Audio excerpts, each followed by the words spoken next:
चलिए आज का हम लोग पहला क्वेश्चन देखते हैं। ठीक है, नील कृषकों की दुर्दशा। ठीक है, इससे पहले जो आप लोग नहीं देखे होंगे प्रीवियस ईयर क्वेश्चन, वो आप लोग जाकर एम के Jha GS special YouTube channel का नाम है, जाकर देख लेंगे आप लोग। प्रीवियस ईयर की श्रृंखला चल रही है, पहला क्वेश्चन देखेंगे हम लोग। नील कृषकों की दुर्दशा पर लिखी गई पुस्तक नील दर्पण के लेखक कौन थे? कौन लेखक थे? तो दीनबंधु मित्र थे। दीनबंधु मित्र जो थे वो नील कृषकों की दुर्दशा पर लिखी गई पुस्तक के नील दर्पण जो है कौन थे? लेखक थे उनके। ठीक है, चलिए आगे चलते हैं हम लोग। अंग्रेजी शासन के दौरान, अंग्रेजी शासन के दौरान भारत के आर्थिक दोहन के विचार का प्रतिपादन किसने किया था? बोल रहा है कि आर्थिक दोहन का जो प्रतिपादन है किसने किया था? तो दादा भाई नौरोजी ने।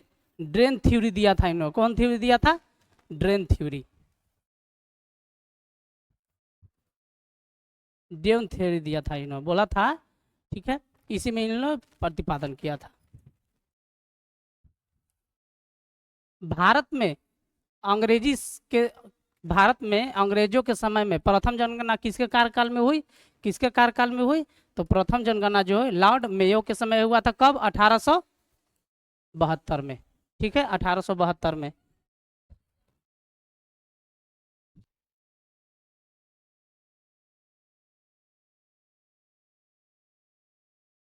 चलिए आगे देखते हैं हम लोग। नियमित जनगणना किसके समय हुआ? कल भी यह सवाल कराए थे, बहुत पूछता है एग्जाम में। तो नियमित जनगणना जो है कौन कराया था? तो लॉर्ड रिपन ने कराया था। लॉर्ड रिपन ने नियमित जनगणना कराया था। ठीक है, यह जो है अभी जो 15वीं जनगणना हो चुकी है पूरी टोटल, अभी से लेके 2011 तक, और स्वतंत्र भारत की 7वीं जनगणना। अब की जनगणना जो कराया जाएगा 2 चरण में, वो कब कराया जाएगा? 2027 में कराया जाएगा। 2 चरण में होगा जनगणना। ठीक है, चलिए आगे चलते हैं हम लोग। सर टॉमस मुनरो किस भू राजस्व बंदोबस्त से संबंधित है? तो सर जो टॉमस मुनरो है किससे संबंधित है? टॉमस मुनरो और प्लस रीड किससे संबंधित है? मुनरो और रीड किससे है? तो रैयतवाड़ी से। अस्थाई बंदोबस्त कौन लाया था? कार्नवालिस लाया था। कार्नवालिस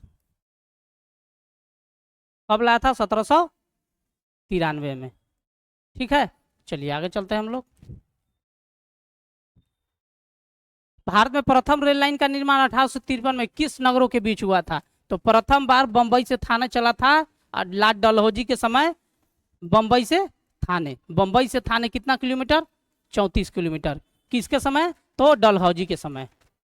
डलहौजी तो था, उसी के समय प्रथम रेल लाइन चला था। ठीक है, चलिए। भारतीय संविधान के किस आर्टिकल के अंतर्गत अंतर्राष्ट्रीय समझौते को प्रभावी बनाने हेतु संसद राज्य सूची के विषय पर कानून बना सकता है? बोल रहा है कि किस आर्टिकल के अंतर्गत अंतर्राष्ट्रीय अंतर्राष्ट्रीय जो होता है समझौता, अंतर्राष्ट्रीय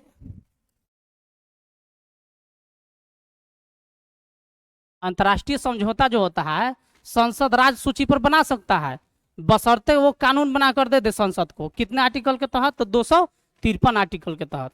253 आर्टिकल, 253 आर्टिकल। चलिए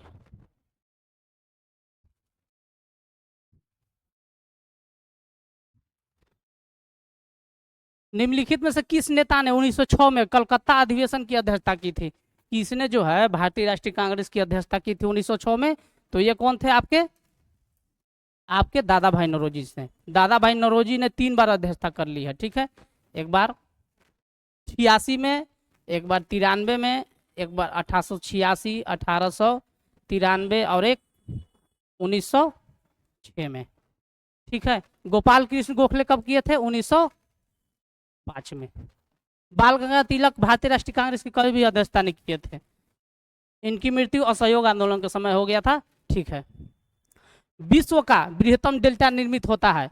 विश्व का बृहत्तम डेल्टा होता है किससे? तो गंगा और ब्रह्मपुत्र के नदियों के द्वारा।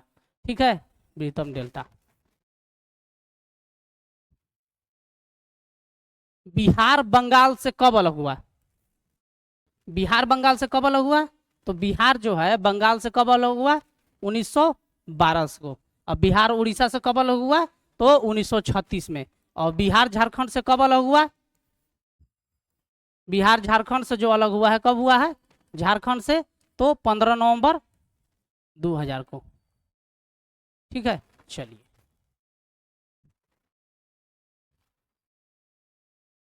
भारत का पूर्वोत्तर स्थान निम्नलिखित में से किस राज्य में अवस्थित है?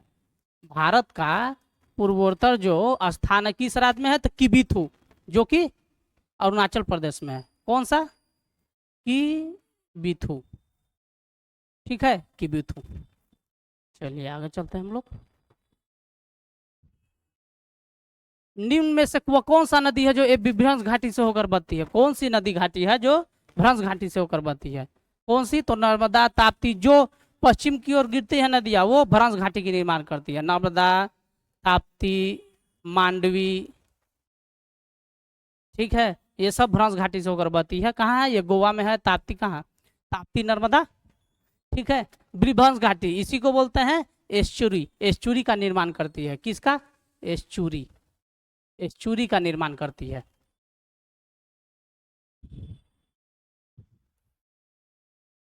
उन्नीस सौ सत्ताईस की बटलर समिति का क्या उद्देश्य था? तो 1927 का बटलर समिति का उद्देश्य था भारतीय सरकार तथा देशी राज्यों के मध्य संबंध स्थापित करना। ठीक है, एक मिनट।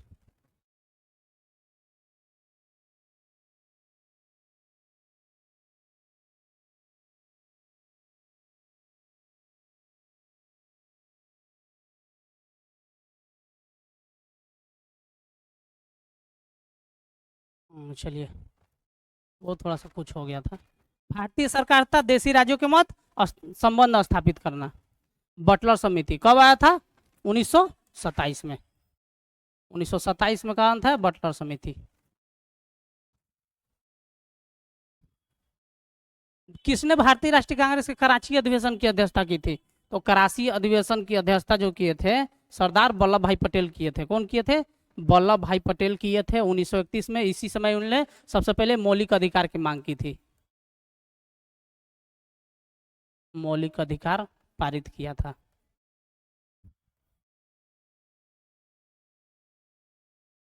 ठीक है, मौलिक अधिकार पारित किया था। भारत में साइमन कमीशन के बहिष्कार का मुख्य कारण था क्या था? भारत में साइमन कमीशन का मुख्य बहिष्कार का कारण इसलिए थे कि सभी अंग्रेज सदस्य थे। इसमें 7 सदस्य थे। कितने?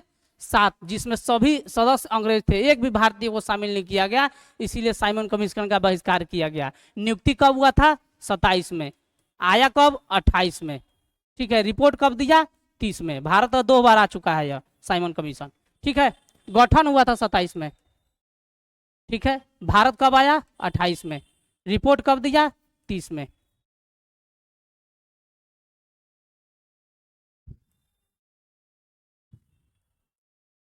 निम्नलिखित में से कौन मौर्य वंश का शासक नहीं है? कौन मौर्य वंश का शासक नहीं है? इसमें से कौन नहीं है?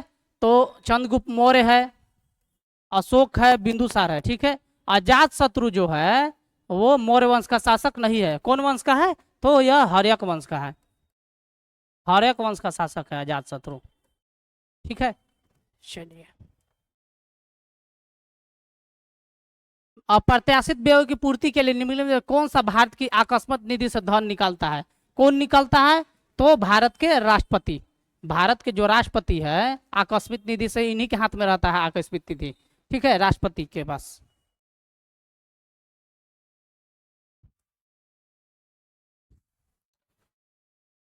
किस सुल्तान ने अपने आत्मकथा फुतुह फिरोज शाह लिखी? किस सुल्तान ने लिखा था? सॉरी, मिस्टेक हो गया है। किस किस सुल्तान ने अपनी आत्मकथा फुतुहात ए फिरोज शाही लिखी थी? तो फिरोज शाह तुगलक। फिरोज शाह तुगलक ने ही सब लिखा था। ठीक है, बलबल ने चालीसा दल समाप्त कर दिया था। अलाउद्दीन खिलजी ने नगद वेतन दिया। टैक्स लगाया था कितना? 1/2 50%। मोहम्मद बिन तुगलक पागल शासक था। ठीक है, राजधानी कहाँ गया? दौलताबाद से देवगिरी, देवगिरी से दौलत। दल बदल दल बदल निरोधक अधिनियम जिस तिथि को पारित हुआ था वह तिथि कौन सा है? दल बदल अधिनियम जो 52वां संविधान संशोधन 1985 के द्वारा लाया गया। ठीक है, इसको अनुसूची कितना में रखा गया? अनुसूची 10 में। तो कब हुआ? तो 15 फरवरी 1985 को। याद रखेंगे आप लोग डेट, 15 फरवरी 1985 को। किसके शासनकाल में ब्लैक होल दुर्घटना घटित हुई? तो ब्लैक होल दुर्घटना किसके समय में हुआ? तो सिराजुद्दौला के समय। सिराजुद्दौला के समय 20 जून 1756 को 20 जून 1756 को ब्लैक होल की घटना हुई, जिसमें 143 में से 146 में से कितने आदमी बचे थे? मात्र 23 आदमी। ठीक है, चलिए अगला सवाल देखते हैं। आज हम लोग इतना ही करते हैं, इतना ही तक रहेगा आज सवाल। कल आइए आप लोग, कल मिलते हैं हम लोग। ठीक है, कल आगे प्रीवियस ईयर को देखेंगे।